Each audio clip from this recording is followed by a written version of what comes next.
আসসালামু আলাইকুম দর্শক, আমাদের এই যে রোগী প্রথম যেদিন এসেছিলেন উনি সম্পূর্ণ হুইল চেয়ারে ছিলেন।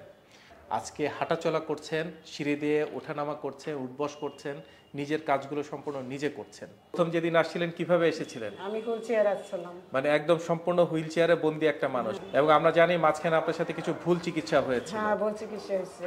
এই ডিপিআরসি হসপিটালে না আসলে কি মনে হয় এতটা সুস্থ হতে পারতেন? না, আমি পারতাম না, কিন্তু আইসে এখন আমি বুঝতে পারতেছি যে আমি পাচ্ছি। তাহলে আমরা একটু দেখবো আপনি কেমন হাঁটাচলা করতে পারেন।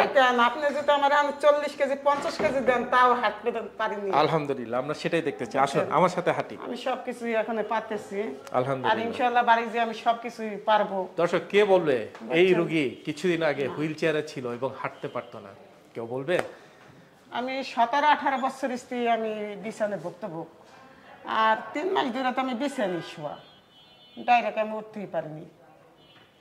দর্শক এটাই প্রমাণ যে আপনি সঠিক চিকিৎসা পেলে সময় কোনো ব্যাপার না, রোগী সুস্থ হবেই ইনশাল্লাহ। ভালো থাকবেন, সুস্থ থাকবেন, দোয়া করবেন আমার এই মায়ের জন্য। আসসালামু আলাইকুম। আপনাকে অসংখ্য ধন্যবাদ মা। আসসালামু আলাইকুম। ওয়ালাইকুম সালাম। আপনারা দোয়া রাখবেন আর আপনারাও ভুল চিকিৎসা না করে সঠিক পথে আসেন, এটাই দরকার, জায়গায় আসবেন ইনশাল্লাহ। ডিপিআরসি লিমিটেড, আস্থা, বিশ্বাস ও নির্ভরতায় অবিচল।